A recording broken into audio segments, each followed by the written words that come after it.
श्री गुरुमंडल आश्रम के परमाध्यक्ष महामंडलेश्वर श्री 108 स्वामी श्री भगवत स्वरूप जी को मेरा दंडवत प्रणाम।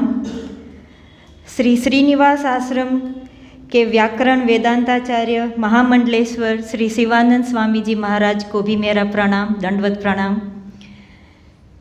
श्री गुरुमंडल आश्रम के उत्तराधिकारी श्री शिव स्वरूप जी को भी मेरा वंदन और आत्मतत्व के विवेचन सुन रहे रामदास परिवार आश्रम के सारे मुमुक्षु को मेरा नमस्कार। क्योंकि आत्मतत्व का विवेचन मुमुक्षु ही सुनते हैं, साधक के ऊपर का लेवल है। अभी 28 दिसंबर 2022 से आज तक परम कृपालु श्रद्धेय श्री रामदास स्वामी जी के अनुग्रह के कारण हम लोग श्रीमद् भगवत गीता के अंतर्गत देवी संपदा और श्री भागवत के अंतर्गत आत्मतत्व का परिचय, ये दो विषय पर ज्ञान प्राप्त कर रहे थे। हिंदू संस्कृति में संध्या पूजन वंदन का बड़ा महत्व है। संध्या का अर्थ है मिलन, दिन और रात का मिलन, संगम जब होता है उस काल में अगर ईश्वर से प्रार्थना या आत्मा उन्नति का कार्य किया जाए तो वो बहुत लाभदायक होता है या उपकारक होता है। जितना महत्व दिन और रात की संधि का है उससे कहीं ज़्यादा महत्व एक साल और दूसरे साल का महत्व है। तो ऐसे संध्या काल में, ऐसे संधि के काल में हमें दो महामंडलेश्वरों से ज्ञान प्राप्त हुआ है। ये सब रामदास स्वामी या भगवान की ही कृपा है कि हमें ऐसा ज्ञान इस समय प्राप्त हुआ। 2022 का अंत से 2023 शुरुआत ही इतनी अच्छी हुई है।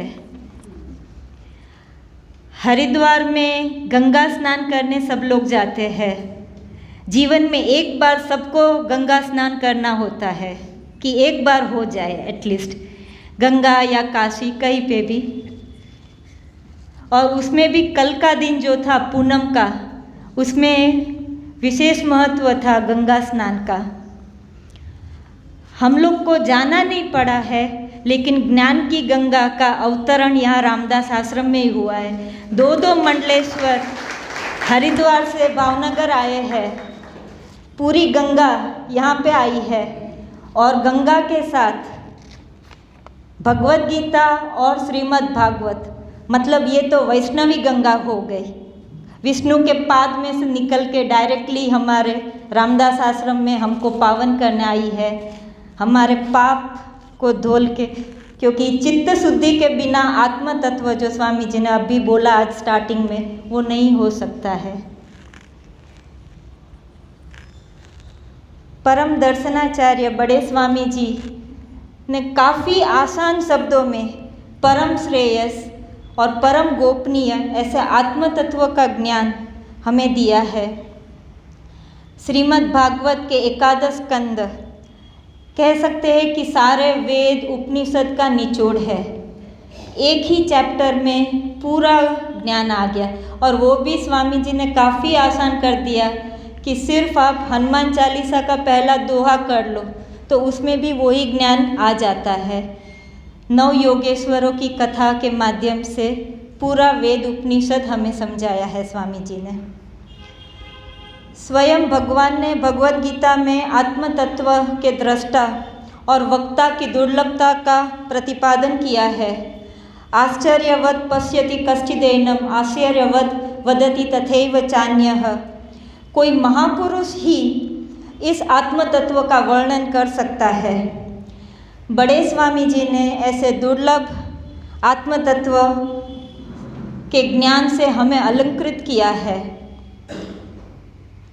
जैसे स्वामी जी ने भी बतलाया और उपनिषद में कहा है कि बीज को अगर वट वृक्ष बनना है, बड़ा पेड़ बनना है, स्वामी जी ने रोज बोला है, तो अपने अस्तित्व को मिटाना पड़ेगा।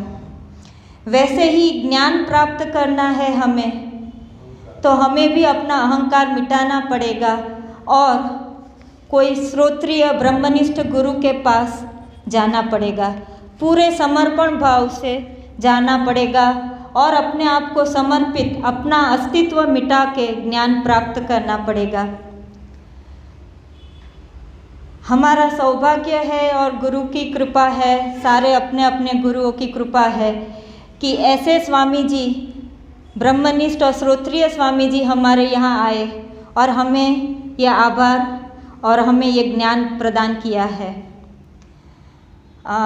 मुझे आभार विधि के लिए बोला गया है, लेकिन स्वामी जी का आभार मानना आत्म तत्व के लिए बहुत छोटी बात होगी।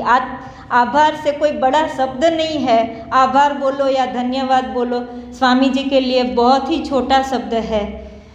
ऐसे कह सकते हैं कि सूर्य को एक दीप दिखाने जैसा काम है। और शायद इसीलिए भगवत गीता पूरे 700 श्लोक में एंड में भी कभी अर्जुन ने शुक्रिया नहीं कहा है। नष्टो मोह स्मृति लब्धवा कह के अंत कह दिया। वो अपना शुक्रिया या धन्यवाद नहीं कह सकता है, क्योंकि भगवान जो ज्ञान देते हैं उसको हम क्या बोल के एंड करें।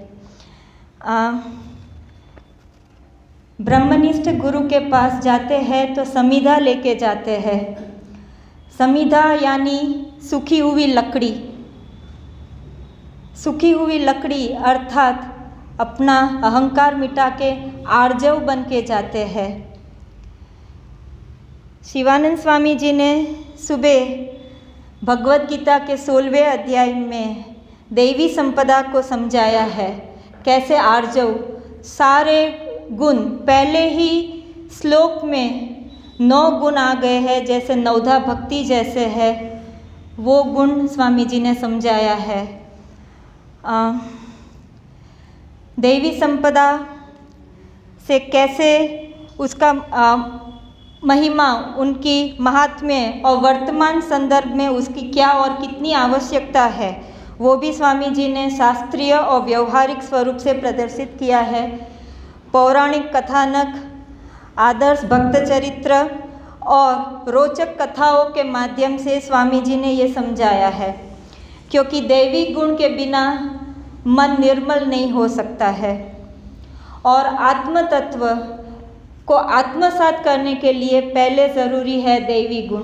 अगर एक भी गुण अपने अंदर है, अभयम सत्व संशुद्धि से कोई भी एक गुण भी अपने अंदर है, तो ही ये आत्म तत्व अपने अंदर उतर सकता है। स्वामी जी का भी बहुत बहुत आभार, शुक्रिया। पूरे रामदास परिवार, रामदास कामदार ट्रस्ट और रामदास परिवार की ओर से स्वामी जी का आभार। स्वामी जी, दोनों स्वामी जी अपने पर ऐसे ही ज्ञान बरसाते रहे, अपनी पे कृपा करते रहे और यहाँ बार बार आते रहे, वैसा निवेदन है। भावनगर में पसंद आया होगा, स्वामी जी पहली बार आए हैं। अगर कोई हमसे भूल हुई है तो क्षमा। स्वामी जी आए बार बार, तो वही आशा है हम पर उनकी आशीर्वाद बरसाते रहे।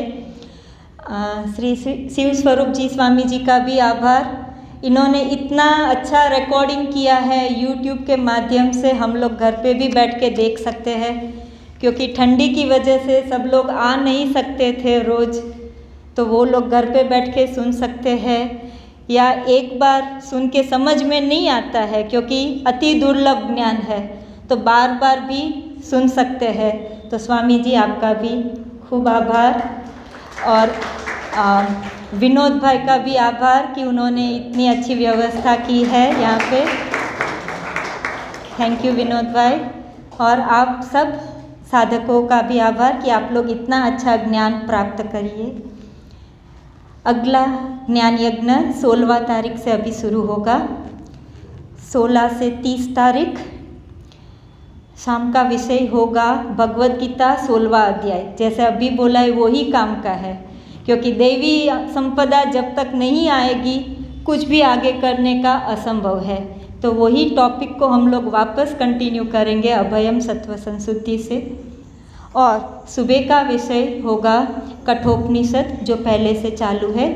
मेधानंद माता जी भरूच से आ रही है मनन आश्रम, तो उनसे हम सबको ज्ञान प्राप्त होगा। कठोपनिषद स्वामी जी ने भी बहुत से उसके मंत्र हमको कहे हैं, समझाया है, तो वही ज्ञान की धारा आगे बहती रहेगी। तो आप सब लोग को उस टाइम पे भी आने का हार्दिक निमंत्रण है। Thank you.